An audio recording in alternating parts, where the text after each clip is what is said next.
नमस्कार दोस्तों, आप सभी का स्टडी फॉर यूपीएससी पीसीएस में स्वागत है।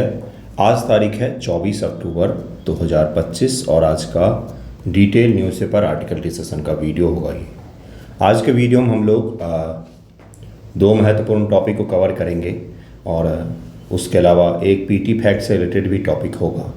ध्यानपूर्वक देखिएगा। एक जो टॉपिक है जो बहुआयामी गरीबी सूचकांक जारी किया गया है, तो वहाँ से आपके प्रीलिम एग्जाम में तो पूछा जाता ही है। मेंस में भी इस प्रकार के रैंकिंग से सवाल आते हैं और कई बार इंटरव्यू में भी आपसे पूछ लेता है कि हाँ भाई बताओ ये क्या है, यह समस्या भारत में क्यों पाई जाती है और इसका समाधान कैसे हो सकता है। तो आपको याद करने से भी ज़्यादा समझना पड़ता है कि आखिरकार यह मुद्दा क्या है। बाकी हेडलाइन देखिए क्या है। हेडलाइन ये है कि यूएस ने दो रूस की कंपनी है तेल की जिनके ऊपर में सैंक्शन लगा दिया और यह यूनिलैटरल सैंक्शन है, अर्थात एक देश के द्वारा सैंक्शन लगाया गया है। आप होते कौन है सैंक्शन लगाने वाले? खैर फिर भी दुनिया के चौधरी हैं तो इन्होंने सैंक्शन लगाया है। अब इसके कारण से होगा क्या, तो भारत जो है वो रूस से तेल आसानी से नहीं खरीद पाएगा और आने वाले समय में दिसंबर जनवरी तक शायद हम तेल खरीदना कम भी कर देंगे, ना के बराबर में हो जाएगा। और ये सैंक्शन इसी को ध्यान में रखते हुए लगाया गया है कि भारत के साथ ट्रेड डील में थोड़ा सा यूएस दबाव ज़्यादा बना पाए और रूस को पीस डील साइन करने के लिए विवश किया जा सके।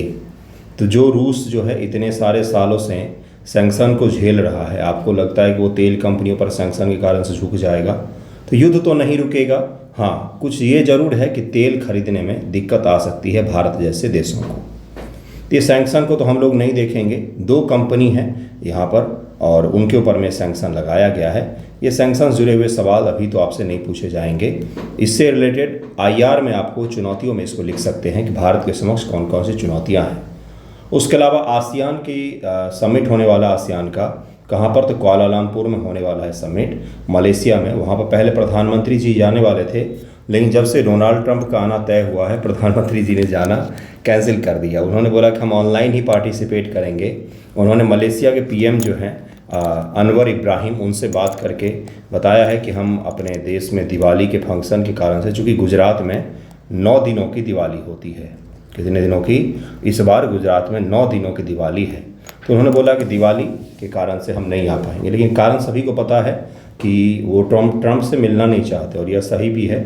जब तक ट्रेड डील साइन नहीं होता ये आदमी उस लायक नहीं है कि इससे मिला जाए।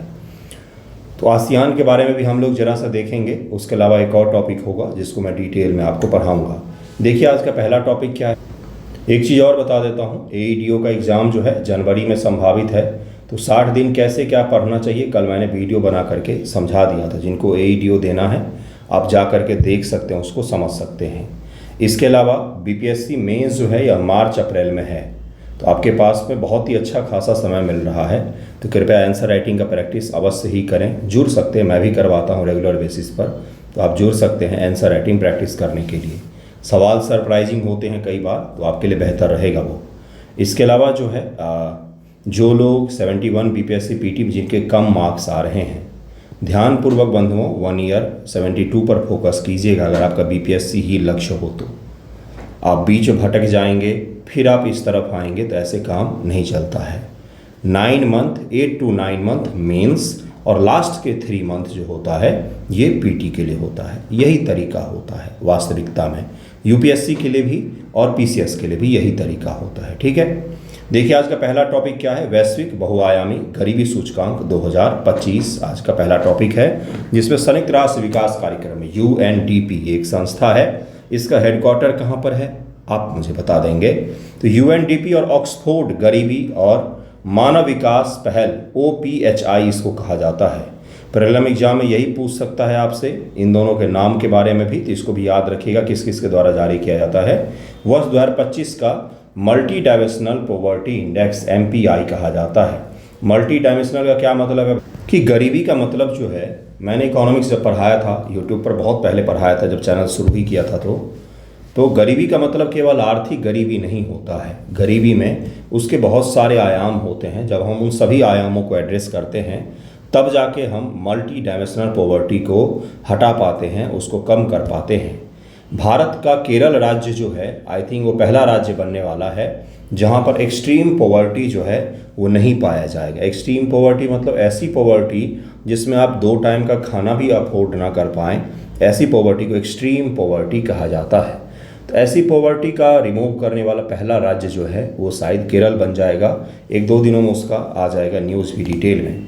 देखिए क्या है, तो वैश्विक गरीबी बहुआयामी सूचकांक जारी किया गया है। Overlapping hardships poverty and climate hazard शीर्षक के तहत में प्रकाशित किया गया है। क्लाइमेट को किससे जोड़ा गया है बंधुओं, तो पॉवर्टी से जोड़ा गया है। ज़रा ध्यान दीजिएगा, मैं आपको समझाता हूँ। जैसे अभी दिल्ली का ही ले लेते हैं, एनसीआर का। दिल्ली एनसीआर थोड़ा सा ज़्यादा रहता है हाईलाइट में, बाकी यहाँ से लेकर के पटना कोलकाता तक सभी जगह एक ही स्थिति है। हाँ ये ज़रूर है, यहाँ से पूरब की तरफ में जाएंगे तो पॉल्यूशन थोड़ा सा कम होता है। पॉल्यूशन फैलाने वाले जो कारक हैं ना बंधुओं, उनमें कारकों की ज़रा पहचान करते हैं हम लोग। ध्यान से समझिएगा कृपया, क्योंकि मैं आपको समझाने का प्रयास करता हूँ टॉपिक की समझ। पॉल्यूशन फैलाने वाला पहला कारक जो है 60%, ये गवर्नमेंट का डेटा है, ये है वाहन से उत्सर्जन। पहला कारण क्या है, वाहन से उत्सर्जन। अब गरीब आदमी तो वाहन नहीं चलाएगा, चलाएगा तो कमर्शियल पर्पस से चलाएगा। क्या चलाएगा भाई, ऑटो चलाएगा, रिक्शा चलाएगा, ये चलाएगा। वो भी दिल्ली में सीएनजी या इलेक्ट्रिक वाहन ही पब्लिक व्हीकल के तौर पर यूज किए जाते हैं। जो पीली ऑटो होती है वो सीएनजी होती है, कम पॉल्यूशन फैलाती है, और जो ई रिक्शा होता है वो इलेक्ट्रिक ही होता है। पेट्रोल डीजल वाले ये छोटे वाहन चलते ही नहीं हैं, बाहर से प्रवेश ही नहीं मिलता उनको। तो ये क्या है भाई, पब्लिक के लिए हो गया, इसमें उनका अपना पर्सनल नहीं है। पर्सनल गाड़ियाँ जो हैं वो किसके पास होगी, जो सही से मिडिल क्लास होगा या अपर क्लास होगा। दूसरा कारण है क्या, तो दूसरा कारण है आपका पराली। ठीक है, अब इसका प्रभाव किस पर सबसे ज़्यादा पड़ता है। आप तो घर में बैठे हैं, 8-9 हज़ार का प्यूरीफायर आता है, आप हर घर में लगा लीजिए, 20,000-30,000 में आपके काम बन जाएंगे। लेकिन वो आदमी तो अफोर्ड नहीं कर सकता, उसके ऊपर क्या पड़ेगा, उसको तो सड़क पर रह करके काम करना है, ई रिक्शा चलाना है, पानी पूरी बेचना है, पानी पहुंचाना है, सिलेंडर पहुंचाना है। तो प्रभाव किस पर पड़ेगा, फिर से जो गरीबतम वर्ग होगा उसके ऊपर में सबसे ज़्यादा प्रभाव पड़ेगा। इसी प्रकार से क्लाइमेट चेंज का जो भी प्रभाव होते हैं, एक छोटा सा मैंने पॉल्यूशन बताया, क्लाइमेट चेंज नहीं है, ये पर्यावरणीय समस्या है। इसी प्रकार से क्लाइमेट चेंज, जैसे गर्मी ज़्यादा पड़ेगी, ठंड अभी इस बार बोल एक्सट्रीम वेदर होगा, तो इन सब का प्रभाव जो है वो किन पर सबसे ज़्यादा पड़ता है, तो गरीब लोगों पर, आर्थिक रूप से जो कमज़ोर वर्ग होते हैं उनके ऊपर में इसका प्रभाव ज़्यादा पड़ता है। जबकि कारक में क्या होते हैं, तो कारक में अपर क्लास या फिर इस प्रकार की क्लास जो आर्थिक रूप से समृद्ध हैं उनके कारण से ये सब चीज़ें फैलती हैं अधिकांश तौर पर। पहली बार जब जलवायु संबंधी खतरों को डेटा को बहुआयामी गरीबी के साथ जोड़कर गरीब लोगों पर जलवायु संबंधी आघात का प्रभाव का आकलन करता है, इसीलिए मैंने पहले भूमिका बनाई कि भाई आखिरकार इसने क्यों रखा। अब आपसे इसका थीम जो है ये पूछा जा सकता है। क्यों पूछा जा सकता है, क्योंकि ये थीम जो है पहली बार क्लाइमेट चेंज से पॉवर्टी को जोड़ करके यूएनडीपी ने इसको प्रकाशित किया है। तो आपसे अब निबंध का अगर पूछा जाए, निबंध पेपर अगर मैं ही सेट करूं, दूंगा मैं निबंध लिखने के लिए, कल ही एक बात किया तो मैंने दे रहा हूं, निबंध अगले सप्ताह से दूंगा। तो निबंध में आपसे क्या पूछ सकता है कि पर्यावरण प्रदूषण या जलवायु परिवर्तन, पर्यावरण प्रदूषण तो बहुत छोटा सा फैक्टर हो गया, क्लाइमेट चेंज का पॉवर्टी से क्या रिश्ता है, इस प्रकार से पूछ सकता है। क्लाइमेट चेंज पॉवर्टी को बढ़ाता है, स्पष्ट करें। क्लाइमेट चेंज का प्रभाव गरीब वर्गों पर ज़्यादा पड़ता है, स्पष्ट करें। क्लाइमेट चेंज का आर्थिक प्रभाव जो है स्पष्ट करें।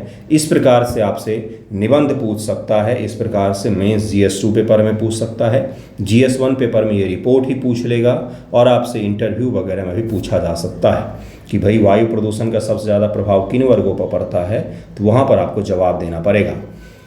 देखिए क्या है, वैश्विक स्तर पर गरीबी संबंधित आंकड़े 109 देशों में 6.3 अरब लोगों में से लगभग 1.1 अरब 18.3% लोग गंभीर बहुआयामी गरीबी में जीवन व्यतीत कर रहे हैं, जिनमें से अधिकांश युवा, ग्रामीण और निम्न मानव विकास वाले देशों के निवासी हैं। ऐसा इस रिपोर्ट में कहा गया है। पहला पॉइंट, रिपोर्ट अगर पूछेगा तो दूसरा पॉइंट, भारत बहुआयामी गरीबी, भारत में गरीबी की दर 55.1% 2005-2006 में था से घट करके 16.4% पर आया है 2019 से 2021 में। जबकि 5-6 की तुलना में हमारी आबादी बहुत ज़्यादा बढ़ी है, लगभग 50-60 करोड़ तो बढ़ी ही है।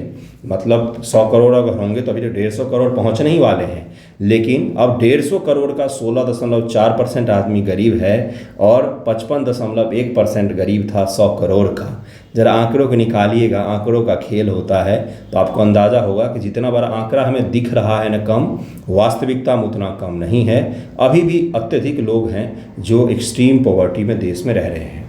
भारत के बड़े क्षेत्रों में गरीबी, अत्यधिक तापन, मतलब एक्सट्रीम हीट, क्या क्या बताया गया है, एक्सट्रीम टेम्परेचर, ज़्यादा टेम्परेचर, बाढ़, फ्लड एक कारण है, वायु प्रदूषण जो एयर पॉल्यूशन है ये भी एक बड़ा कारण है।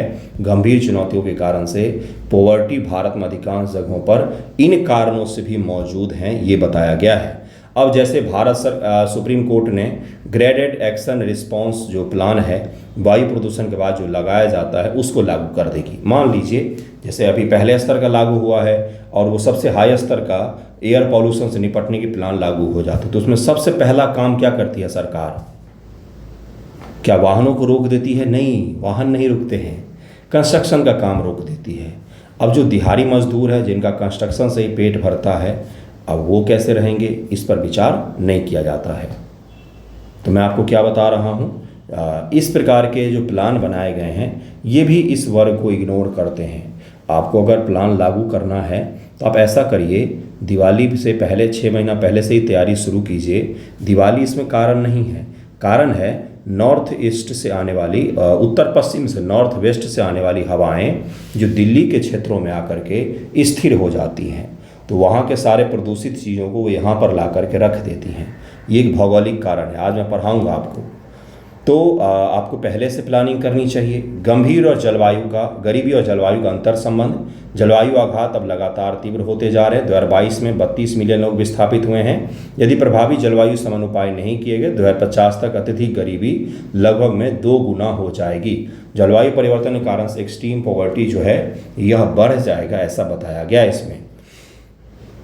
309 मिलियन गरीब लोग ऐसे क्षेत्र में रहते हैं जहां 3 या 4 प्रकार के जलवायु संकट पारस्परिक रूप से जुड़े हुए हैं, ऐसा इस रिपोर्ट में कहा गया है। विभिन्न आय स्तरों पर MPI विश्व के लगभग 2/3 कितने 64.5% गरीब लोग मध्यम आय वाले देशों में रहते हैं। जैसे मध्यम आय वाला देश जैसे भारत, जिनमें से 55.5% निम्न मध्यम आय वाले देशों में और 9% उच्च मध्यम आय वाले देशों में निवास करते हैं।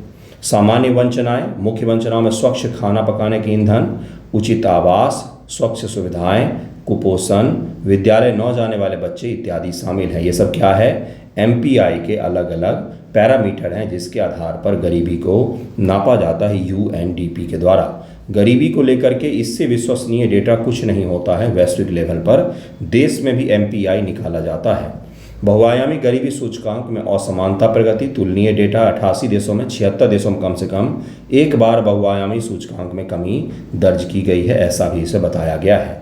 अब यह सूचकांक क्या होता है, इसके बारे में ज़रा पढ़ते हैं। सवाल आपसे क्या पूछा जाएगा, सवाल आपसे मेंस एग्जामिनेशन में जो पूछा जाता है आप नोट कर सकते हैं कि बहुआयामी गरीबी सूचकांक क्या है। तो आप लिखेंगे कि भाई क्या है, हाल ही में जारी किए गए 2025 के बहुआयामी गरीबी सूचकांक के बारे में लिखिए और भारत की स्थिति को स्पष्ट कीजिए। सवाल के 3 हिस्से हो गए। पहला हिस्सा कि बहुआयामी गरीबी सूचकांक क्या है, दूसरा हिस्सा कि भाई हाल ही में 2025 का रिपोर्ट क्या जारी किया गया, तो उसमें वैश्विक आप बताएंगे कि विश्व में क्या क्या चीज़ें हैं। तीसरा हिस्सा कि भारत की स्थिति के बारे में क्या कहा गया है। तो 3 हिस्से में इस प्रकार से आप इस आंसर को पूरा करेंगे। ओके, देखिए इसमें क्या कहा गया है कि गरीबी को मापने का एक उन्नत माध्यम है जिसमें माप केवल आय तक सीमित नहीं है बल्कि बहुत सारे डायमेंशन हैं। जीवन जीने के लिए जो नेसेसरी चीज़ें हैं हम उन सभी को इसमें शामिल करते हुए MPI निकालते हैं ताकि हम वास्तविक तौर पर गरीबी का निर्धारण कर सकें।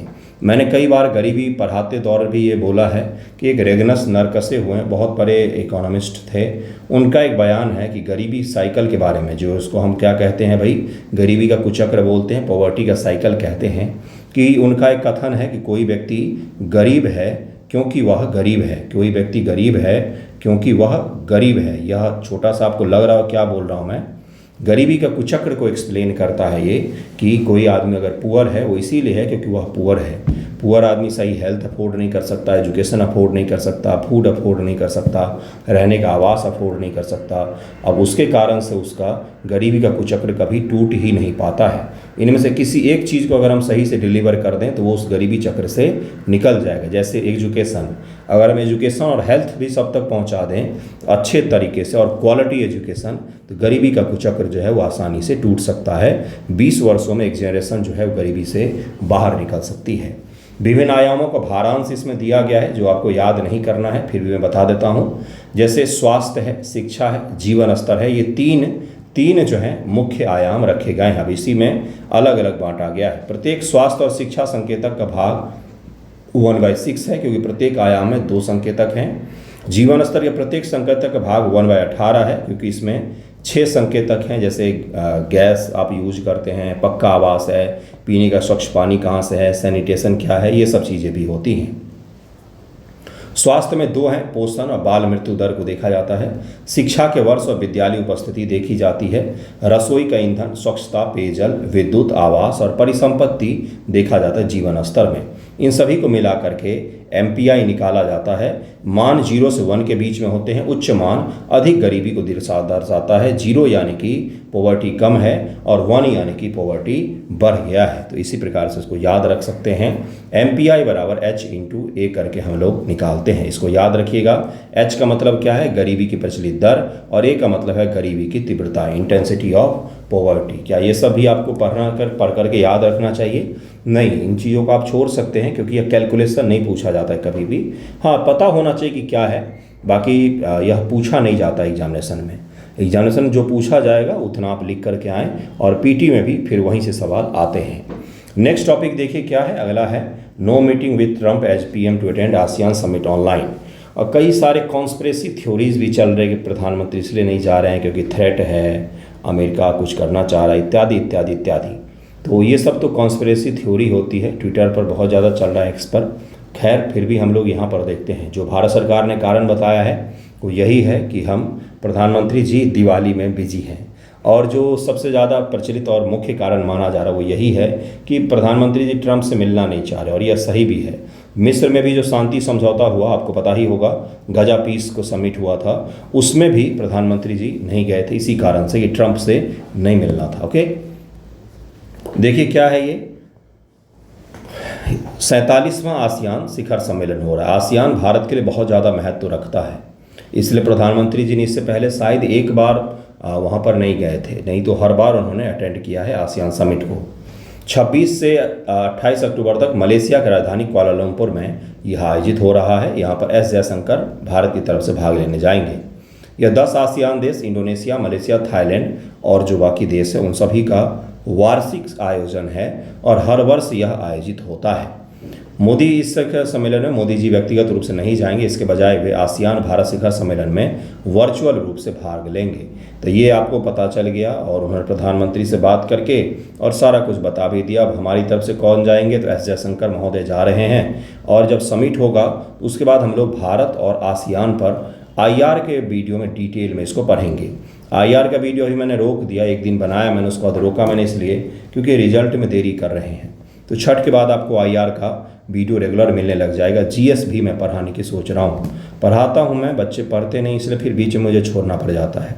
IR तो पढ़ाना ही है। ओके, देखिए आज का और आसियान के बारे में ज़रा समझ लेते हैं बेसिक जानकारी। आसियान भारत रिलेशन के बारे में हम लोग जब समिट हो जाएगा उसके बाद से हम इसके बारे में पढ़ेंगे। ओके, क्या है ये? इंटर गवर्नमेंटल समूह है, अर्थात कोई इसमें संस्था पार्टिसिपेट नहीं करेगी, देश पार्टिसिपेट करेंगे। कंट्री टू कंट्री इसमें रिलेशन होता है, देश इसमें पार्टिसिपेट करते हैं, गवर्नमेंट टू गवर्नमेंट। इसका उद्देश्य अपने सदस्यों और एशिया के अन्य देशों के बीच राजनीतिक, आर्थिक, क्षेत्रीय स्थिरता और सांस्कृतिक संबंधों को मजबूत करना है। कल्चरल भी इसमें है, और आसियान बहुत ही सक्सेसफुल एक संगठन है जो बहुत शानदार काम करता है अपने क्षेत्र में, और यह काफ़ी रिलायबल और सही संगठन माना जाता है, जिसका उद्देश्य क्लियर है, जिसके कॉपरेशन सहयोग बिल्कुल क्लियर होते हैं और सही ढंग से काम भी कर रहा है।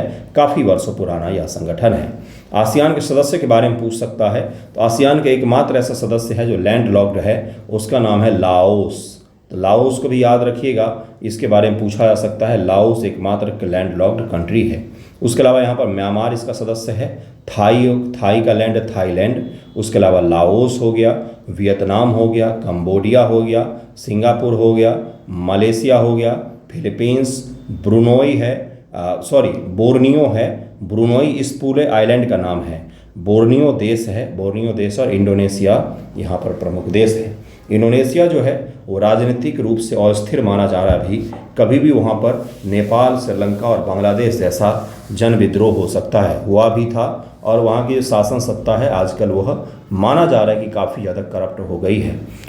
इंडोनेशिया के जो पीएम हैं वो मिस्र में शांति समझौता के लिए जब गए थे तो डोनाल्ड ट्रंप के साथ खड़े होकर के कोने में बात कर रहे थे। स्थिति बताता हूँ नेताओं की। तो वो वीडियो और ऑडियो लीक हो गया जिसमें वो बोल रहे कि मुझे अपने बेटों को निकालना है, स्थिति बिल्कुल अच्छी नहीं है, हमारी कंडीशन सही नहीं है। अमेरिका के राष्ट्रपति के साथ वार्तालाप कर रहे थे। तो इंडोनेशिया भी एक तरीके से ज्वालामुखी वाला देश, ज्वालामुखी पर बैठा हुआ है, कभी भी भयानक रूप से फूट सकता है ये। और बहुत ही शांत और अच्छे देश माना जाता है। लेकिन वहाँ पर आर्मी और वहाँ की सरकारों ने वहाँ के लोगों पर कई सारे इतिहास में बड़े बड़े जुर्म किए हैं, मास लेवल पर लोगों को मारा है। तो खैर देखिए क्या होता है। फिलहाल तो हम लोग आसियान के बारे में देखते हैं। आसियान की स्थापना 1967 में आसियान घोषणा पत्र, बैंकॉक घोषणा पत्र, इसके बारे में पूछा जा सकता है बंधुओं। बैंकॉक घोषणा पत्र पर हस्ताक्षर के साथ में 1967 में इसकी स्थापना हुई थी। इसकी स्थापना के बारे में I think UPSC prelim exam 2017 में पीटी में पूछा गया कि आसियान कब स्थापित हुआ था। इस घोषणा पत्र पर इंडोनेशिया, मलेशिया, फिलीपींस, सिंगापुर और थाईलैंड ने हस्ताक्षर किए थे। वर्तमान में 10 सदस्य हैं। इसमें आप देख सकते हैं 10 के 10 नाम बताए हैं मैंने आपको। इसका मुख्यालय इंडोनेशिया के जकार्ता में स्थित है। ये भी याद रखिएगा, प्रीलिम फैक्ट है। आपसे बोलेगा कि इंडोनेशिया की सुमात्रा में है, जकार्ता याद रखिएगा, जकार्ता याद रखिएगा। आसियान की संस्थागत क्या है भाई? आसियान की अध्यक्षता सदस्य देश प्रतिवर्ष चक्रीय रूप में आसियान की अध्यक्षता करते हैं। इस बार किसके पास में है? तो मलेशिया के पास में है। आसियान का शिखर सम्मेलन होता है, हर वर्ष ही आयोजित किया जाता है। आसियान शिखर सम्मेलन की बैठक वर्ष में 2 बार आयोजित की जाती है। क्षेत्रीय मुद्दों पर चर्चा करते हैं और नीतिगत दिशा निर्देश निर्धारित करते हैं। इसको भी याद रखिएगा। आसियान समन्वय परिषद भी एक बनाया गया है, एसीसी जिसको कहा जाता है। आसियान का सचिवालय है। क्षेत्रीय मंच भी है जिसमें रीजनल रूप से आसियान रीजनल फोरम, भारत इसी का सदस्य है। 1991 में हमने एक्ट ईस्ट नीति अपनाई और 1996 में हम ARF में शामिल हो गए, आसियान रीजनल फोरम, जिसमें आसियान जो है इस रीजन के बड़े देश जैसे भारत हो गया, ऑस्ट्रेलिया हो गया और बाकी जो देश हैं उनके साथ में संवाद करने का प्रयास करता है। और जो इसके सदस्य नहीं हैं, भारत 1996 में ARF का सदस्य बना, इसको जरूर याद रखिएगा। आसियान फ्यूचर फोरम भी है। इसे 2023 में वियतनाम में 43वें आसियान शिखर सम्मेलन में प्रस्तावित किया गया था। यह आसियान सदस्य देशों के साथ साथ भागीदारी के लिए नए विचार और नीतिगत सिफारिशों को साझा करता है। तो इसको जरूर ही याद रखिएगा, वेरी वेरी इंपॉर्टेंट। आसियान हमेशा इंपॉर्टेंट ही रहता है और हर साल मैं इसको पढ़ाता हूँ और इससे जुड़े हुए सवाल आपसे पूछे जा सकते हैं। देखिए अगला न्यूज़ ये है कि दिल्ली में पहली बार इतने पॉल्यूशन के बाद से क्लाउड सीडिंग अर्थात मतलब आर्टिफिशियल रेन करवाया जाएगा। भारी मात्रा में पैसा खर्च करके आर्टिफिशियल रेन करवाया जाएगा। तो why cloud seeding is not a solution to Delhi air pollution crisis, the Hindu में एक्सप्लेन करके डिटेल में आया हुआ है। मैंने सोचा इसको समझा दिया जाए क्योंकि आपसे एग्जामिनेशन में सवाल क्या पूछेगा। पीटी में तो सीधा सीधा से पूछा था सिल्वर आयोडाइड, है ना, सिल्वर आयोडाइड का उपयोग किया जाता है, तो भाई वो तो आपको याद ही रहेगा। लेकिन पूछा जाएगा कि क्या यह एक परमानेंट सॉल्यूशन है एयर पोल्यूशन का? क्या इसके जरिए एयर पोल्यूशन का हमेशा के लिए समाधान किया जा सकता है? क्या यह एक सस्टेनेबल समाधान है? क्या इस पर खर्चा इतना जो हम कर रहे हैं, क्या यह प्रकृति के लिए नुकसान तो नहीं पहुंचाता है ना? क्या इस रेन से सॉइल को तो नुकसान नहीं पहुंचेगा ना? तो 28, 29, 30 3 दिन रखा गया है। 3 दिनों में जब भी क्लाउड की स्थिति सही रहेगी, बादल रहेगा दिल्ली के ऊपर में, उस दिन बारिश करवाई जा सकती है। तो देखिए क्या है ये। दिल्ली और उत्तर भारत के वायु प्रदूषण आपको पता ही है जो मेन कारण है। क्यों होता है? ठंडी स्थिर हवा। अभी जैसे दिल्ली के इर्द गिर्द के इलाकों में हवा की रफ्तार बिल्कुल ही लगभग में शून्य रहती है, रुकी हुई रहती है। अगर हवा चल जाए तो सारे पॉल्यूशन बिखर जाते हैं, कोई प्रभाव नहीं पड़ता है। उत्तर पश्चिम से आने वाली शुष्क, उत्तर पश्चिम से आने वाली, इधर से जो आने वाली शुष्क और ठंडी हवाएं मानसून के बाद प्रदूषण को फैलाने के बजाय जमा कर देती है एक जगह, और यह पंजाब और हरियाणा इन क्षेत्रों से भी सारे पलारी दहन के जो प्रदूषण हैं उसको भी ला करके दिल्ली एनसीआर के एरिया में रख देते हैं, यहाँ पर छोड़ देते हैं। ठीक है, सतह के पास ठहराव इन्वर्जन लेयर बन जाता है, प्रदूषकों को ऊपर नहीं जाने देता है, ना तो प्रदूषक ऊपर जाते हैं और ना तो यहाँ पर ठंडी घुस पाती है, जिसके कारण से एक ही जैसा मौसम लगेगा सुबह से शाम तक आपको। ये मौसम संबंधी कारक अप्रत्याशित नहीं है, ये हर साल दोहराए जाते हैं, लेकिन प्रदूषण का स्रोत अस्थायी है। वाहन उत्सर्जन 60% से अधिक, निर्माण का धूल, कंस्ट्रक्शन बिजनेस जो होता है, कंस्ट्रक्शन के काम जो होते हैं उससे जो प्रदूषण जनरेट होता है, बिजली संयंत्र बिजली उत्पादन के लिए कचरा जलाना, पंजाब हरियाणा पराली जलाना, ये प्रमुख कारक हैं दिल्ली और एनसीआर का प्रदूषण के बीच में, यह सबसे प्रमुख कारक हैं। क्लाउड सीडिंग क्या है, तो यह कैसे काम करता है? यह मौसम संशोधन तकनीक है, जिसे बादलों में कृत्रिम बीज जैसे सिल्वर आयोडाइड या कैल्शियम क्लोराइड डाल करके वर्षा को प्रेरित किया जाता है, लेकिन यह ओजोन लेयर को नुकसान भी पहुंचा सकता है। यह प्राकृतिक बादलों पर निर्भर करती है, बिना बादल के यह काम नहीं कर सकता। यह बादलों में बर्फ के क्रिस्टल बना करके वर्षा को बढ़ावा देती है। बादलों में क्या करेगा, उनका टेम्परेचर कम कर देता है, जिससे क्या होगा, उनमें बर्फ के क्रिस्टल बन जाएंगे और उस क्रिस्टल बनते ही वह बारिश करा देंगे, नीचे आ जाएंगे।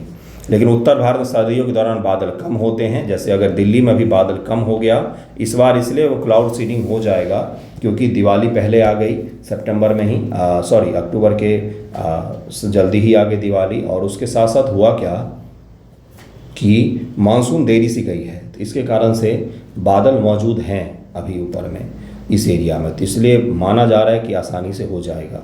क्या पता उससे पहले बादल भाग जाएं, तो हम बादल का पीछा करके उसका क्लाउड सीडिंग करेंगे, लेकिन केवल 1-2 दिनों के लिए फिर से प्रदूषण लौट सकता है, क्योंकि हमने उस कारक को एलिमिनेट नहीं किया। ये चीज़ ऐसे ही है जैसे आप बीमार हों तो आपको सर दर्द की दवा दे दी जाए, बीमारी के कारकों पर ध्यान ही न दें।